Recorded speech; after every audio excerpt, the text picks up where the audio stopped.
Je remercie tout un chacun de vous Nashukuru kila mmoja wenu parce que vous avez voulu pour être là aujourd'hui pour soutenir les jeunes. kwa sababu mlikubali kuwa hapa kwa kuwaunga wa vijana mkono.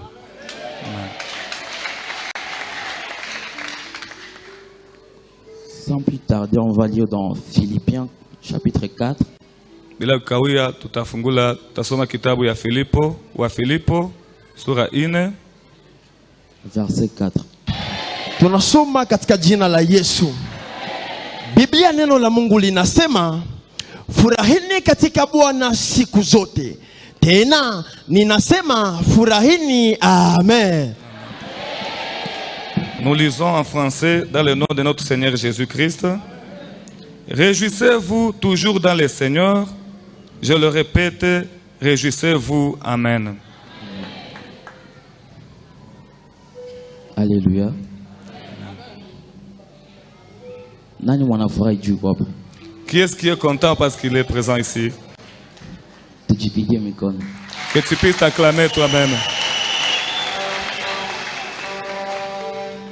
Notre thème d'aujourd'hui, Kichwa ya neno letu la leo c'est être en Christ. nasema kuwa ndani ya Kristo. Demande à ton voisin à gauche et à droite, Uliza ndugu yako wa ngambo na ngambo, est-ce que tu es en Christ? je, uko Mkristo? Est-ce que tu es en Christ? Je, uko ndani ya Kristo? Ton voisin il a dit quoi? Ton voisin il a dit quoi? Jirani yako amesema nini?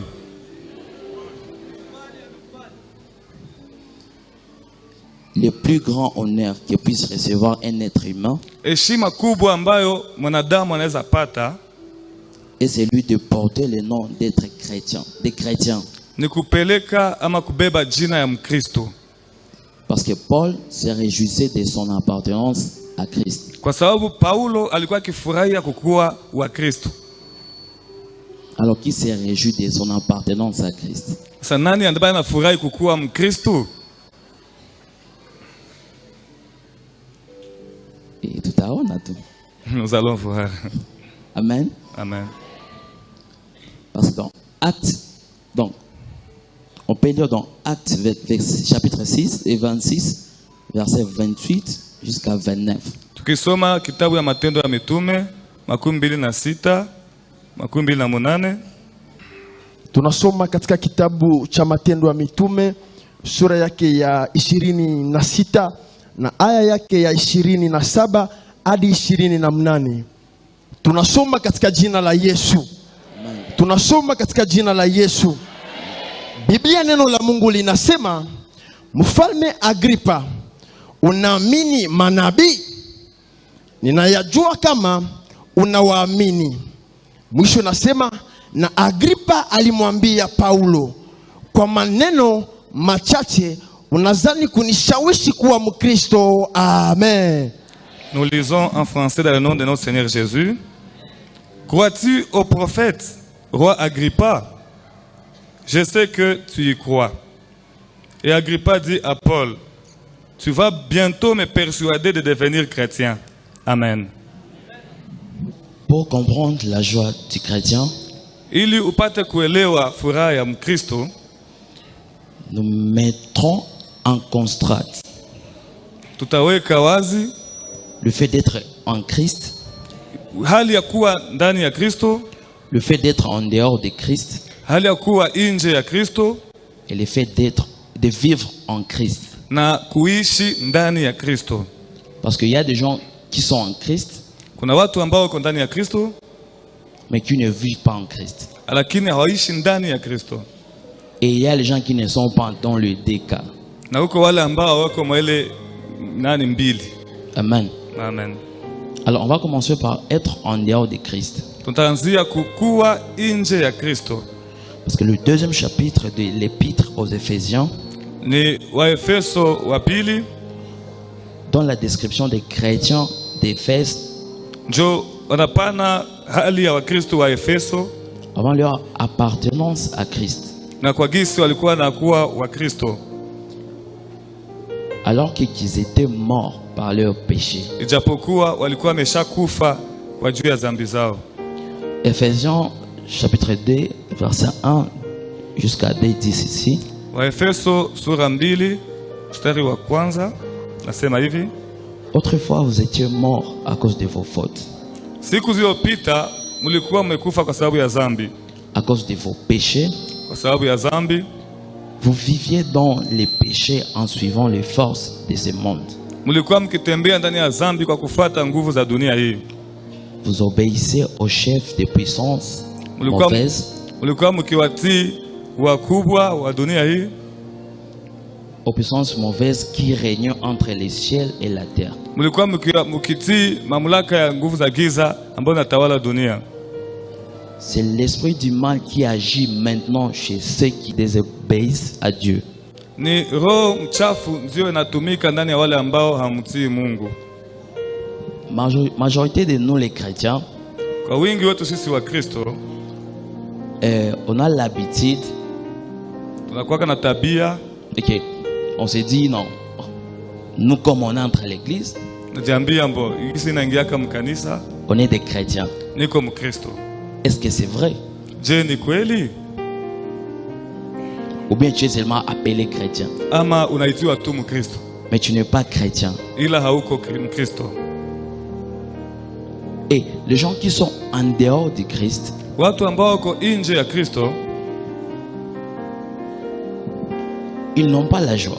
hawana furaha, Parce que je sais que la majorité de nous les chrétiens, les gens qui entrent souvent à l'église, kwa sababu wengi wale ambao wanaingia Mkristo mkanisa, on commence à comparer notre vie tunakuwa tukitofautisha maisha yetu par rapport à la vie des gens qui sont dehors. na maisha ya wale ambao wanakuwa nje ya kanisa. Et il y aura quelqu'un qui va dire, Na kuna mtu ambaye atasema, non, moi j'ai un frère mimi niko na ndugu qui boit de l'alcool, ambaye anakunywa pombe, qui vole, anaiba, mais il est heureux. lakini ana furaha. Alors la question que j'ai, est-ce qu'il est vraiment heureux? Sasa swali yangu ni hii, je, ni kweli ana furaha? Hapana. Non. Mais je sais pas qui est dans ville, c'est ville. Mais c'est nous-mêmes qui le disons. Même nous disons, non, l'autre frère là, lui, il n'entre pas à l'église, il ne prie pas trop, mais sa vie ça avance, il est heureux, n'est-ce pas? Na tunafikia tunasema, mbona ndugu yangu haingake mkanisa aombake sana, mais yeye anaendelea mbele. Haiko vile. Ça arrive qu'on puisse dire cela. Inatufikiaka tunasema vile. Mais moi je vais vous dire que la personne là n'est pas heureuse. Lakini nitakwambia kwamba huyo mtu hana furaha. Parce que le peuple d'Éphèse, Kwa sababu watu wa Efeso ils étaient sans Dieu. walikuwa hawana Mungu. Donc ils n'avaient pas de Père au ciel, Hawakukuwa na baba mbinguni, car cette relation dépend de certaines conditions préalables. manake kuna uhusiano fulani, ile uhusiano iko na masharti zake fulani. Donc il veut dire quelqu'un qui n'est pas en Christ Manake mtu ambaye iko Kristo n'a pas d'abord de Père au ciel. hana kwanza baba mbinguni, Et donc moi je comprends qu'il n'a pas le droit de prier même notre Père qui est au ciel. manake hana ruhusa ya kuomba baba yetu aliye mbinguni. Parce que tu vas prier quel Père que tu n'as pas, So utaomba baba gani mwenye hauna? n'est-ce pas? Haiko vile. Parce que si nous rentrons dans notre vie charnelle, Tukiingia maisha yetu ya kimwili, tu peux pas aller demander à ton Père si tu n'as pas un Père, n'est-ce pas? unaweza lomba baba mkate na japo hauna baba. C'est impossible. Haiwezekane. Mais il y aura des gens qui sont en dehors de Christ qui vont te dire, moi je suis heureux. Lakini kuna mtu ambaye iko nje ya Kristo atakwambia kwamba yeye ana furaha. Alors quand lui il a un problème, Sasa yeye wakati iko na shida il part chez qui? anakimbiliaka wapi? Parce que tous quand on a un problème, on part chez notre Père, Kwa n'est-ce pas? sababu sisi wote tukikuwa na shida tunakimbilia kwa baba yetu. Parce que quand tu prends un exemple d'un enfant, Kikamata mfano wa mtoto, vous êtes à la maison, vous avez un enfant, uko nyumba, uko na mtoto, la maman peut tabasser l'enfant mama anapiga mtoto et la journée se termine comme c'est là. na hiyo siku inapita vile. Et l'enfant va commencer à te parler très bien sans problème. Na mtoto tena anaanza kuongelesha bila shida. Mais quand le soir, quand papa va venir, Sasa magharibi wakati baba anakuja, mtoto atafanya Que fera l'enfant? Satakimbilia kwa papa. Il va courir vers son papa. Alors, ule mtu mwenye iko nje ya Yesu Kristo, Alors, cette personne-là qui est en dehors de Jésus-Christ, yeye atakimbilia kwa nani? où est-ce qu'il pourra aller? Et c'est ça les problèmes on n'essaie pas de comprendre en fait. Na hiyo ndio shida, tunashindwa kuelewa. Et tu vas voir quelqu'un, il a bu l'alcool hier, Tuna mtu alikunywa pombe jana, il a commis l'adultère, alifanya washirati, mais le soir avant de dormir ou bien le matin quand il se réveille, magharibi ama asubuhi mbele analamuka, oh mon père, anaanza omba, oh baba yangu. Baba yangu, c'est vite. Mon père, c'est pas ça? Puis quand il vient à l'église, Sasa wakati anafika mkanisa, on a une chanson qui s'appelle Baba yangu. Kuna nyimbo ambayo inasema baba yangu, yani chanson qui dit notre père. Lui aussi commence à chanter Baba yangu. Lui aussi naye anaanza kuimba mon père. Kisha anaongeza uliye juu mbinguni. Et puis il ajoute qui est aux cieux. Alifanya nini jana? Qu'est-ce qu'il a fait hier? Kisha unafanya zambi unakia kwa baba. Tu as commis le péché et puis tu viens auprès du père. Non, imagine, tu es un parent. Waze uko na baba, uko mzazi, Tu as la maison, uko kunyumba, tu vois ton enfant, il vient, mtoto anakuja, il est ivre. analewa. Tu te sens comment? Najisikia aye.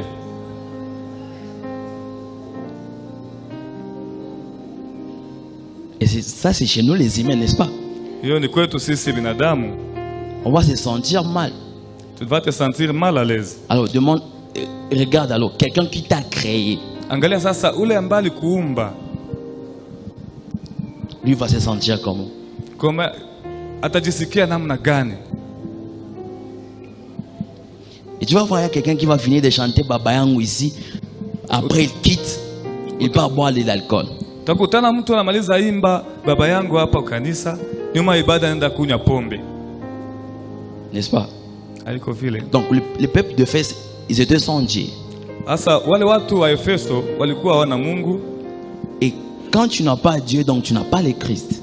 na wakati hauna Mungu manake hauna Kristo. Parce qu'ils n'avaient pas ni souverain, Hawakukuwa na mtawala, ni sacrificateur, hawakukuwa na kuhani, ni Dieu à qui ils pouvaient prier. hawakukuwa hata na Mungu ambaye wangemuomba.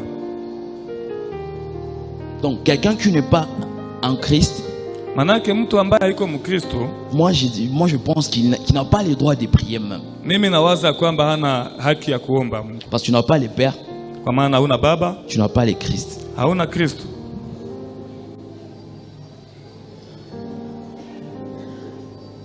Oh, Christ c'est le Fils, n'est-ce pas? Kristo ndio mtoto, mwana. Et les catholiques font au nom du Père, Wale wa Katoliki wanafanya kwa jina la Baba, du Fils na Mwana et du Saint-Esprit. na Roho Mtakatifu. Sasa, una Baba, Toi tu n'as ni le Père, Mwana, ni le Fils. Roho Mtakatifu atakuwa. Est-ce que le Saint-Esprit sera là? Oh, ce sont les trois choses qui marchent ensemble. Hiyo vitu vitatu inapaswa tembea pamoja. Donc toi tu n'as pas les deux, mais tu vas dire j'ai le Saint-Esprit. Oh, Wewe una wale wawili lakini unasema niko na Roho Mtakatifu. n'est-ce pas? Haiko vile. Ah, ni Roho mfanya fuyo.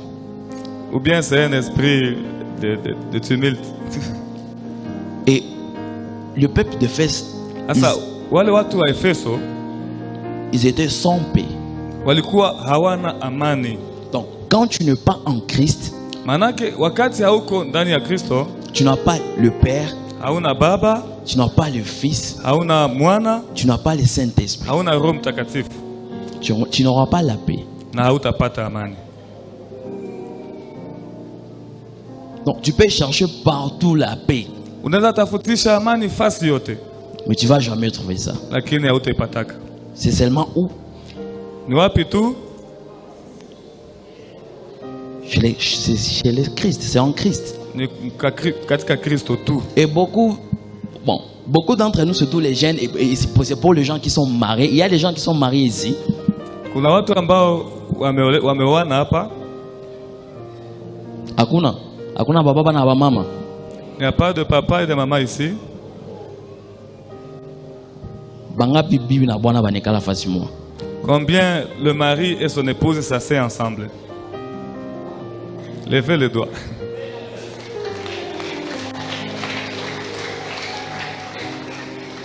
Amkuke njia moja. Vous n'êtes pas venus dans le même chemin. Asa mulifika kujibu kaambia pita kule mlango kule na mimi ndapita ya huko. Ou bien quand vous êtes arrivé à l'église et on vous a demandé, toi tu passes à gauche et moi à droite. Est-ce que moi kama ni honneur kuitwa baba wala mama? Est-ce que vous ne connaissez pas que c'est un honneur d'être appelé père ou mère? Kwa siku shona révérend nekala pale prophétesse nekaloko. Est-ce qu'il y a un jour tu as vu le révérend pasteur s'asseoir à gauche et la prophétesse à droite? Alors pourquoi vous? Et alors pourquoi vous? Bangapi bashaolewa? Combien qui se sont déjà mariés? Levez les doigts. Ça vile hapa. Babwana biko wapi? Comme celles qui sont ici. Où sont vos maris? Ni fier soko natembea na wako.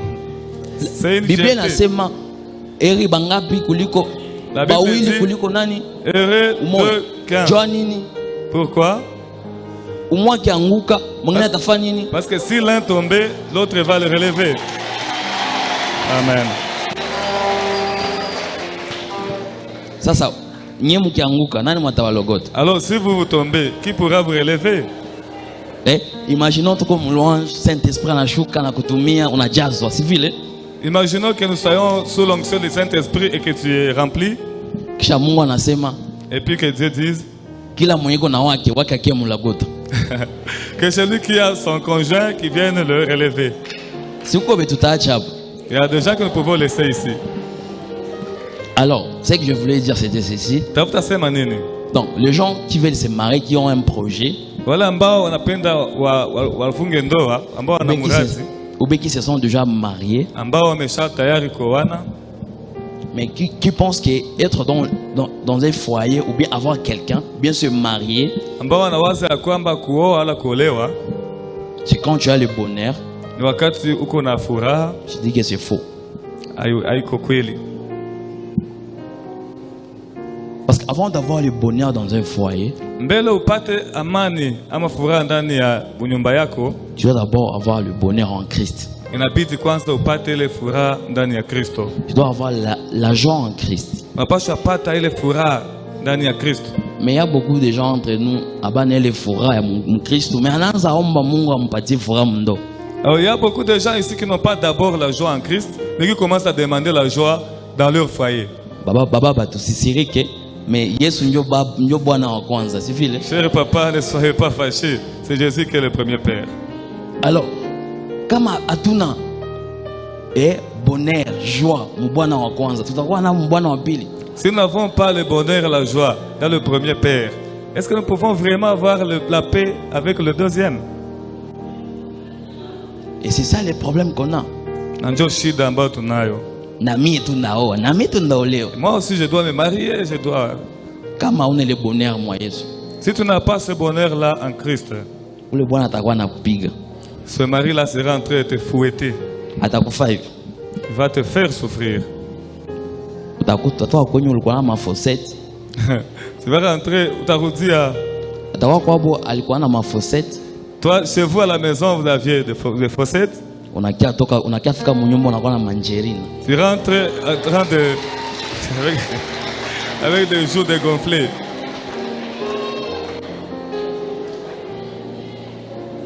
Donc, en Christ, nous avons la paix. Manake ndani ya Kristo tuko na amani. Ça t'est jamais arrivé ulikosha sirika kunyumba balikukwaza hata pale nje. Hayakufikiaka ulikwazika wakusirikisha kule nje. Mais ça unaingia tu anapiga ngoma. Lakini wakati tunaingia mkanisa anapiga tu ngoma. Hey. Amen.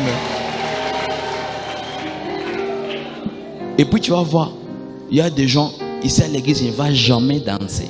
Kisha tuona huku watu ambao wanaingia mkanisa hata siku moja hajawahi kucheza. Mais en boîte. Mais kule ma boîte de nuit kule. Ni matata.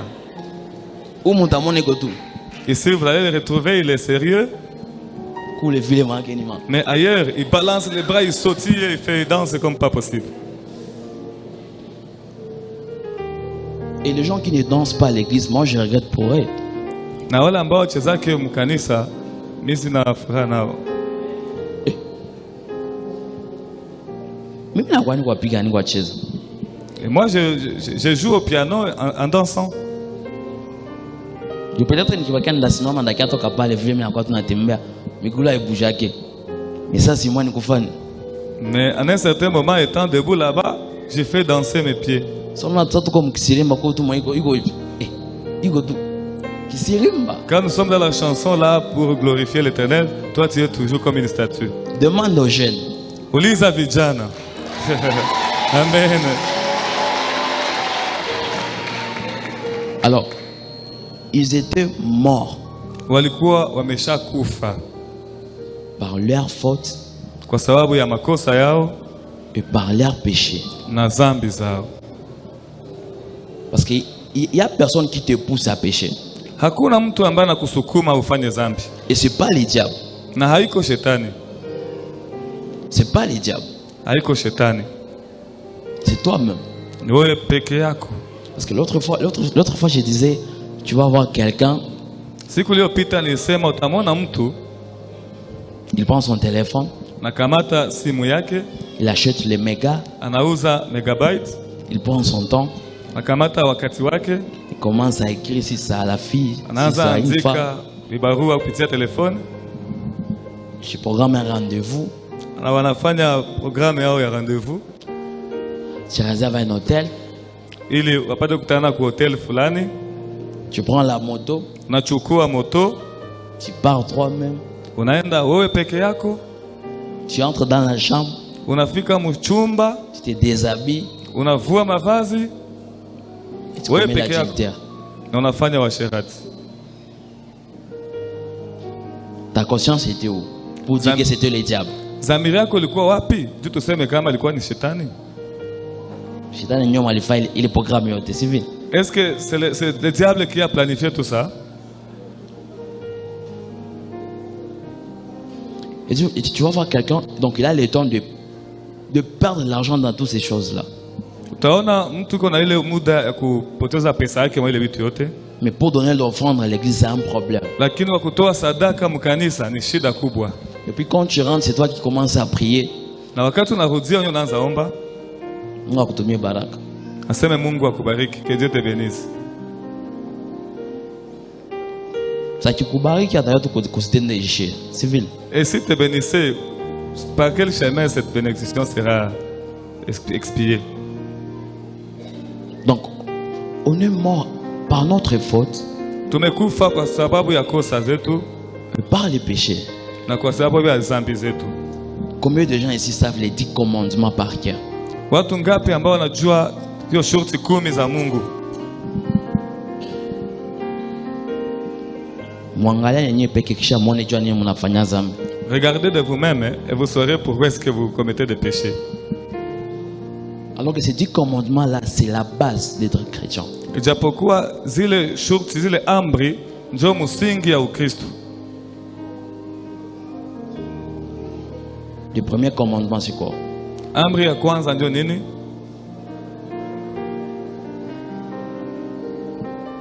Hata ya kwanza Même le premier commandement, tu ne le connais pas. tunajua tu heshimu baba yako na mama yako. Si vile bazazi? Tu connais seulement honore ton père et ta mère. C'est ça le parent. Tunajua heshimu baba yako na mama yako, wengine wote hujui. C'est ça seulement le commandement que tu connais, mais les autres ne connaissent pas. Njua kutesa batoto na fimbo, si vile?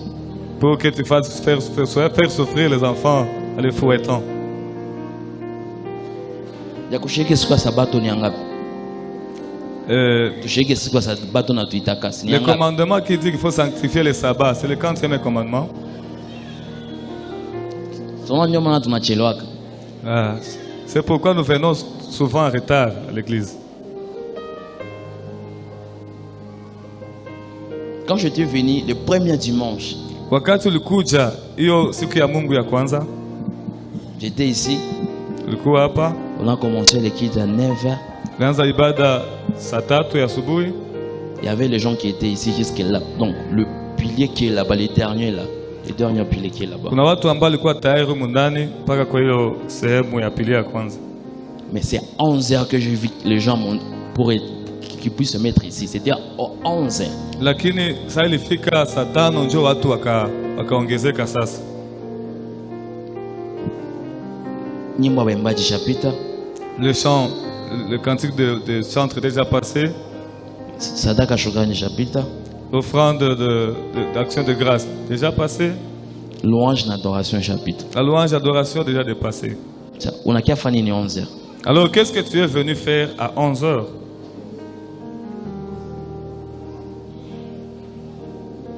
Si vous faites à 19h, tu vas parler de 17h, c'est bien. Seulement pour le programme de fête, de mariage. Si c'est prévu à 18h, à 17h déjà tu es là. N'est-ce pas? Donc le programme a un problème. Pourquoi pour le programme de Dieu c'est tout un problème? Et puis c'est toi qui seras le premier à dire que Kujibu wanakawiyaka. Kisha na wewe utakuwa tena wa kwanza kusema mujibu banakawiyaka. Est-ce que vous ne comprenez pas? Baneza pachata batu manyimo inetano. Ni juu bangalika batu batafika. Est-ce que vous n'imaginez pas qu'on peut donner au chantre 5 chansons seulement pour que reste en attente des gens qui vont venir en retard?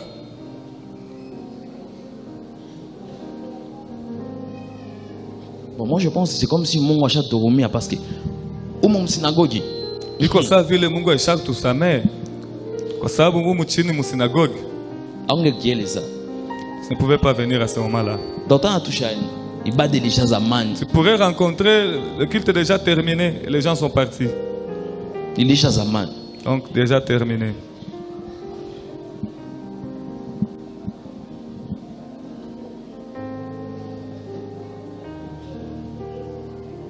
Il y a un échec. Ça c'est un échec.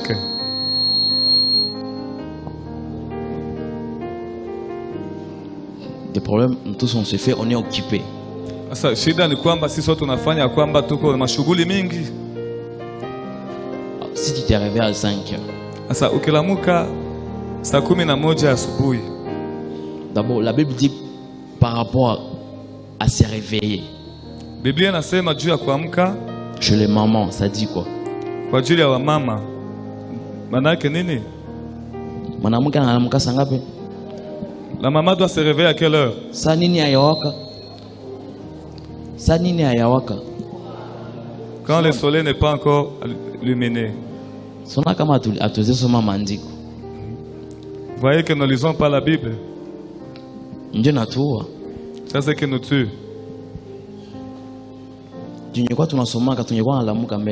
Parce que si nous lisions la Bible, nous serions en train de nous réveiller très tôt.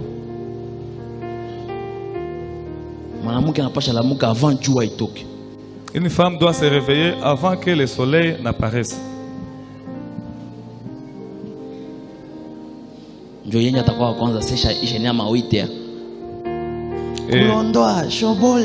Et tu vas la voir, il est déjà 8 heures et commence à appeler les enfants. Va préparer de l'eau chaude pour ton père. Vous savez, des fois, pour les gens qui sont mariés, des fois, c'est eux-mêmes qui créent leurs problèmes.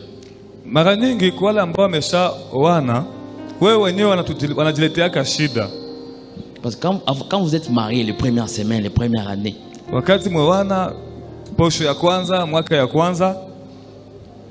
toi la femme, tu t'es réveillé avant. Tu fais le foufou. Tu prépares de l'eau chaude.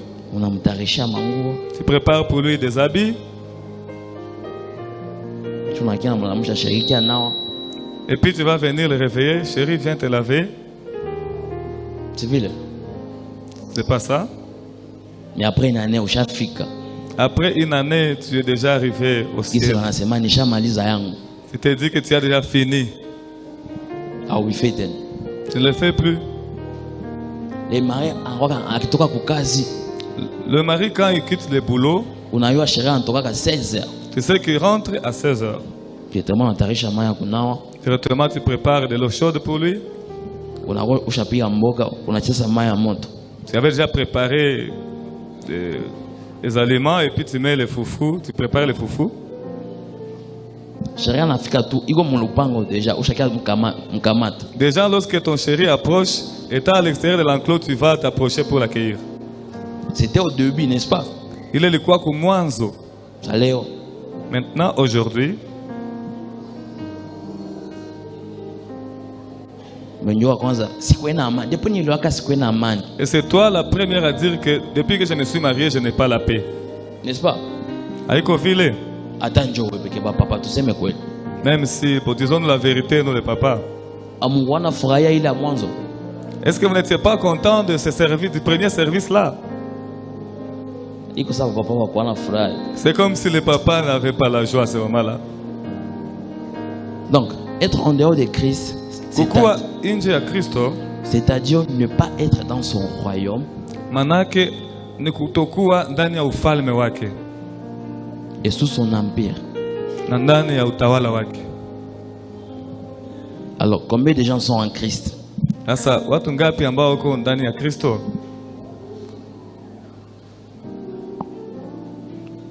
Mbona tunapunguka sasa? Vous voyez, le nombre devient minime. Hein? Merci. Asante. Alors, être en Christ, Kukuwa ndani ya Kristo ce n'est pas venir à l'église. haiko kukuja kukanisa, Ce n'est pas chanter à l'église. haiko kuimba mkanisa, Ce n'est pas prêcher à l'église. haiko kuhubiri mkanisa, Ce n'est pas danser. haiko kucheza, Ce n'est pas faire de miracles. haiko kufanya miujiza, Jumapepo nazo zinazifanyaka. parce que même les démons le font.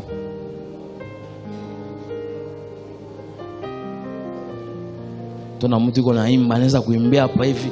Tu vas voir quelqu'un, il chante ici, Shapana kwa mimi niko Mungu, mimi niko Mkristo, mimi. et puis après il va se proclamer comme étant chrétien. Nani kwa mimi niko Mkristo? Qui t'a dit que tu es chrétien?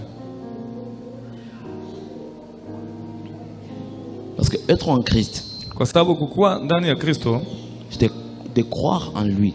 ni kwanza kumwamini, C'est obéir à sa parole. kutii neno lake, C'est vivre dans la sainteté, kuishi katika maisha ya utakatifu, dans la pureté. ndani ya maisha ya utakaso, C'est de vivre dans l'amour et c'est attendre son retour. ni kuishi ndani ya upendo na kuchunga kukuja kwake. Bangapi si une fois Mungu anakia leo tunaweza enda sasa. Combien qui peuvent partir si Jésus revenait tout de suite? Akukwazika asubuhi, Et il n'était pas fâché le matin, akufanya zambi ya kuona, il n'a pas commis les péchés de vue. bangapi? Combien? Yesu akishuka saa isa. Si Jésus descendait tout de suite, combien? Mais si wote tulijaza mlouange. Mais nous tous, nous étions Civil. remplis de l'onction dans la louange. Si tulikuwa nacheza wote Nous étions en mlouange. train de danser, nous tous, je suppose. Kuko balikuwa nalia. Il y en a même qui étaient en train de pleurer.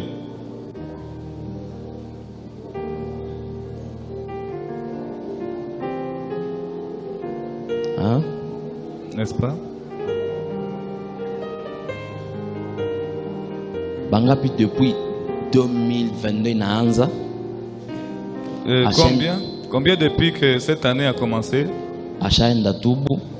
il est parti se repentir Haiko kwa mtakatifu ndio alisema, et ce n'était pas sous la directive du Saint-Esprit, haiko ufunuo. ce n'était pas une révélation, Alilamuka asubuhi akasema nilifanya dhambi mimi nenda tu. mais de lui-même il s'est réveillé le matin et il est parti se repentir.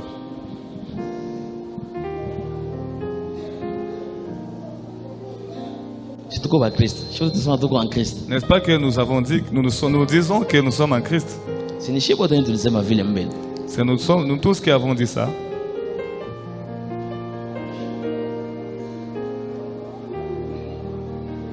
Bangapi balitubu mwa hii semaine? Combien qui se sont repentis pendant cette semaine?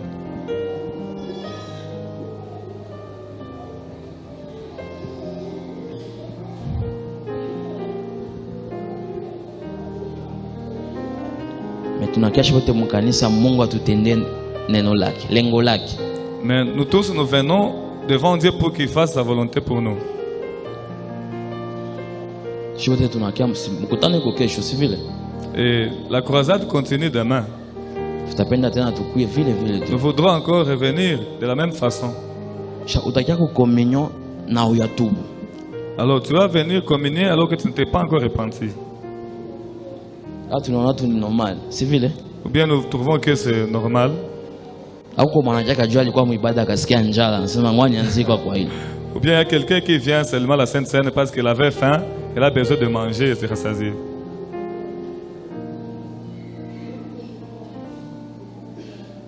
Si dimanche tena tutasherehekea, si vile?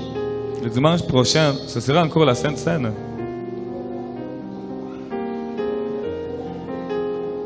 Mais donc tunasherehekea meza Bwana bila kutubu. C'est que nous nous rapprochons de la Sainte Seine sans pour autant nous repentir. Ndio kitu inatuua sana sheba Kristo. Et c'est ça la chose qui nous tue, nous les chrétiens. On est les premiers, surtout les protestants.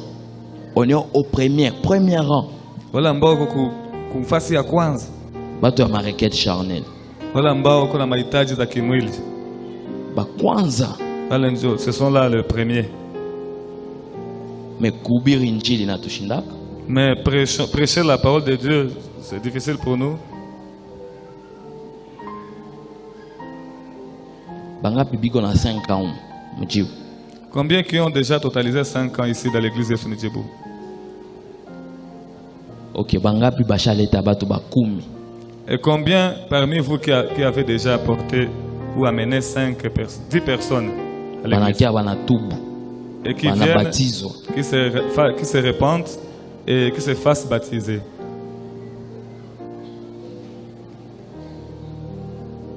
Sasa tunaonesha Mungu nini? Alors qu'est-ce que nous montrons à Dieu?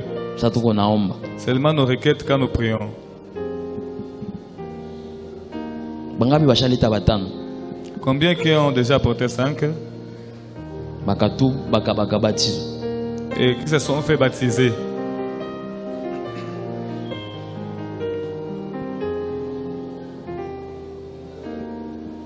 Ben yebi qu'on a plus à 10 ans. Et combien qui ont plus de 10 ans ici à l'église? Bangapi bashaleta 10 personnes bana baptiser. Et combien qui ont déjà amené 10 personnes qui se sont fait baptiser ici? Apana mtoto yako, apana bwanako. Pas quelqu'un, pas ton enfant, pas ton mari. Parce que mtoto c'est facile, utamwambia kama utaenda kanisa ndakutia fimbo. Parce que ton enfant c'est très simple, tu peux l'intimider, il va accepter. Mtu wa nje wa mfamie wa wapi? Quelqu'un en dehors de ta propre famille, qui est de loin de ta famille. Tunaona kama tuyafanya kazi. Constatez que nous n'avons pas encore travaillé. N'est-ce pas? Alors, kama tuko ba chrétien, tunapasha jirassurer au moins attaque moins isokuwa leta moto moins. Si réellement nous sommes des chrétiens, nous devons nous rassurer que par mois, nous devons amener au moins une personne devant Dieu.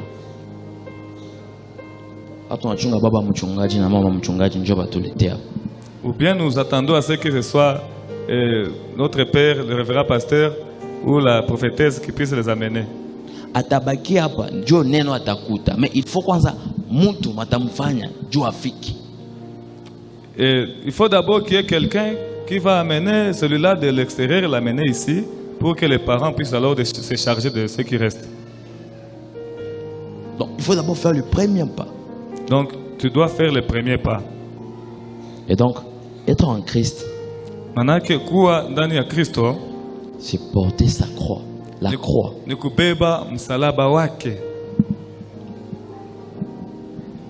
Combien de gens ont la croix ici? Wangapi ambao na msalaba wa Yesu Kristo?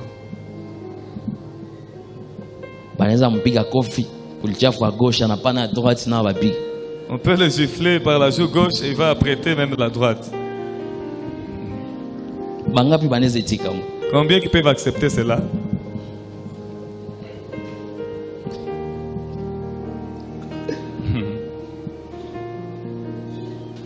Hakuna. Il n'y a personne. Tutafanana Kristo. Alors comment est-ce que nous pourrons ressembler à Christ? Bangapi banaweza itika babateme mate. Combien qui peuvent accepter qu'on crache sur eux?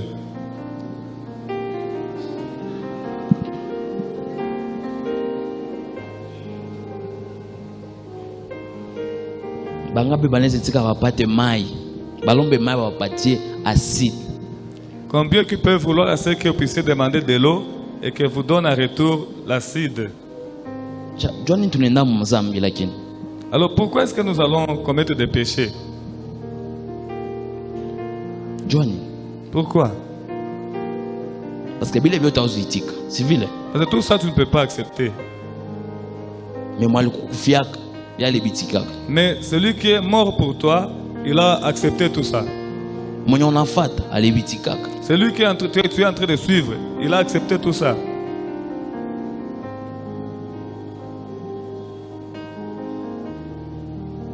Kuko mwanzo na iko hapa hivi tu.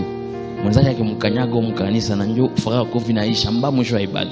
Il y a quelqu'un qui est ici, si son voisin le piétinait seulement, et il se fâche jusqu'à la fin du culte. Pengine bakimugonga tu ni problème. Un autre, si seulement on le secouait un peu, ça devient un problème. Ndio na mtu mwanzo wa ibada mpaka mwisho tu. Alors tu verras quelqu'un du début jusqu'à la fin du culte, il est fâché. Ça va dire alléluia. Quand on dit alléluia, il répond, allez pas la tête. Anafa vile juu tu sale peut-être moi alisema alléluia. Asione ça vile iko na mchula. Anafa et il fait ces gestes là seulement pour que celui qui l'a dit de la chair ne puisse pas constater qu'il l'a négligé. Tunasikia banduko. Est-ce que nous écoutons nos chers frères? Donc être en Christ c'est porter la croix. Kukuwa ndani ya Kristo ni kubeba msalaba. Parce que c'est quand nous sommes totalement consacrés à Jésus. Tutakuwa tumewekwa wakfu kabisa ndani ya Kristo.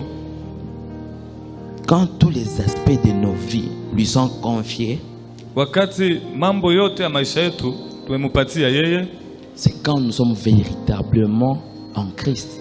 Wakati ambapo kwa hakika tuko ndani ya Kristo. Il y a des gens benye banasema kaseme o mie ni roni razi lakini mwili ni dhaifu. C'est vrai. Il y a des gens qui ont l'habitude de dire que l'esprit est disposé mais le corps est faible. Monini, muzambi, c'est vrai. Dans les péchés.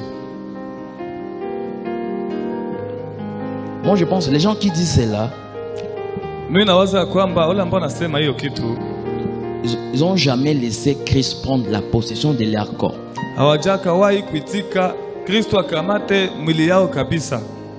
Parce qu'en réalité notre corps c'est le temple de Dieu. Kwa sababu kwa ukweli mwili yetu ni hekalu la Mungu. Et pour que Dieu puisse prendre la possession de ton corps, na ili Mungu akamate mwili wako, tu dois être dans la sainteté. Inabidi ukue katika utakatifu. Amen. Hein? Amen. Amen. Hein? Amen.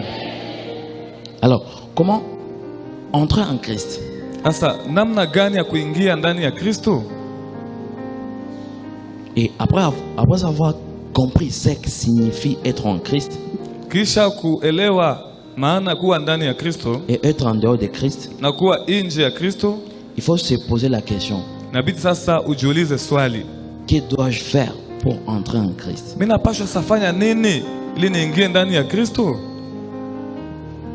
La réponse à cette question se trouve dans deux passages de l'Écriture. Jibu ya hiyo swali iko katika mishairi mbili ya Biblia.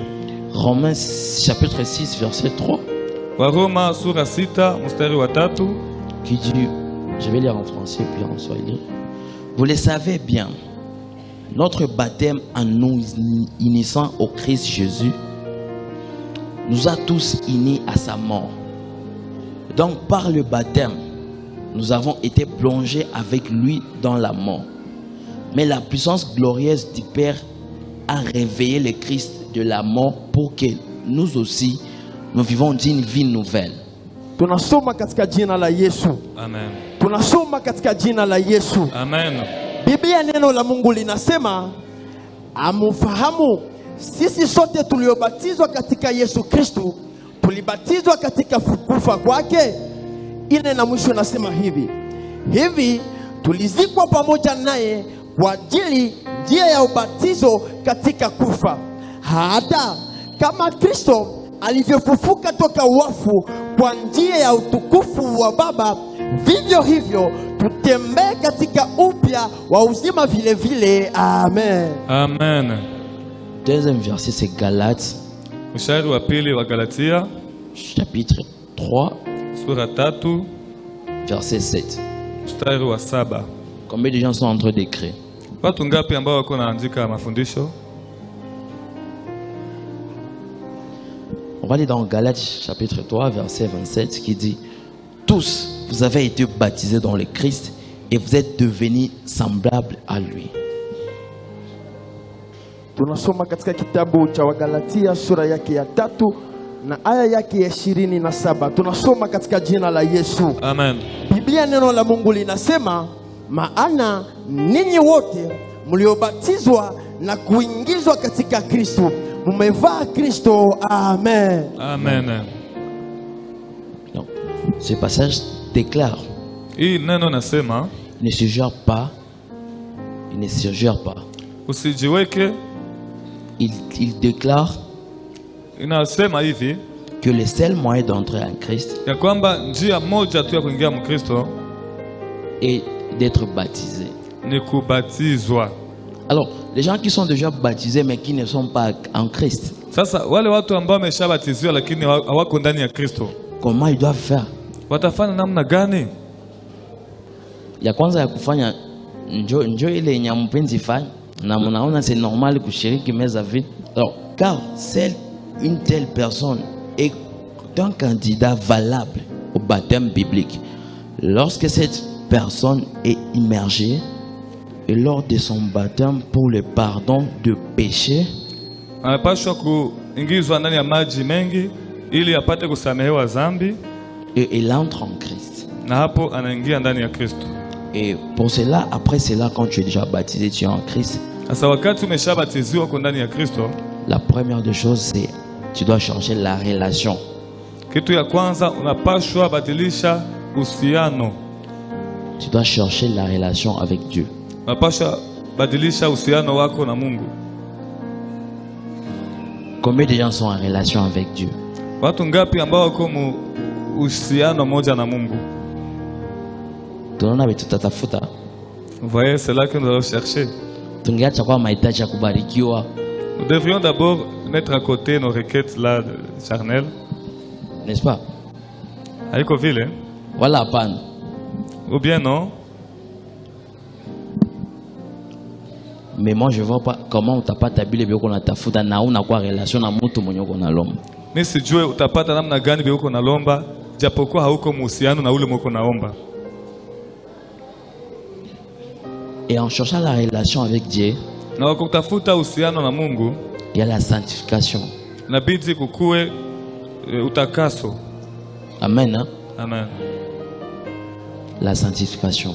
Utakaso, utakatifu. Parce que la sanctification est le processus par lequel Hiyo utakaso ni njia ambayo une personne se consacre à Dieu njia ambayo mtu anajiweka ndani mbele ya Mungu et refuse le péché na anakataa dhambi par la grâce de Dieu. kwa neema ya Mungu.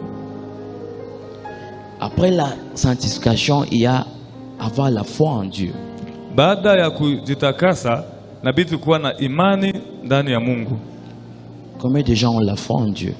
Watu ngapi ambao wako na imani? Parce que la foi, c'est important dans ta relation avec Dieu. Kwa sababu imani ni ya maana sana muhusiano yako wewe na Mungu. Parce que Dieu, Kwa maana Mungu son plan avec toi, il est droit. ambayo inanyooka. Mais nous les humains, Lakini- on n'aime pas marcher comme cela. Lakini sisi wanadamu hatupendi kutembea katika njia ambayo inanyoka. On va commencer par ici, on part comme ça. Penda uanze ngambo ya kuume tena ukujie kushoto. Tu dis tu as la foi en Dieu, là on a qu'à kujibu, à autant man courage. Donc tu dis que tu as la foi, tu viens aujourd'hui à l'église de Sunijibu, tu ne pries pas avec courage Il faut baner na kwambia kwa microphone, omba tosha sauti. et tu voudrais que l'on commence à te dire sur le microphone, élève la voix en priant. imba na sauti. Sawa na kwa biko naombea ujazo wa nguvu wa Roho Mtakatifu. Quand tu es en train de prier pour que tu sois rempli par la puissance du Saint-Esprit, tu le fais avec ona sawa nasemaka kila mtu aombe benye Mungu anapenda amfanyizie. Mais quand on dit que chacun prie maintenant pour ses propres requêtes, bakulia banakuwa ba mingi sana. Beaucoup de gens pleurent même en priant. Bakulalamika. Ceux qui crient.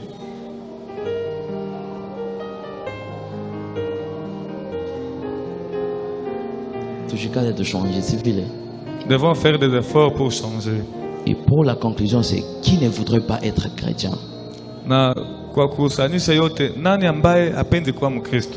Et bénéficier de bienfaits qui ne se trouvent qu'en Christ.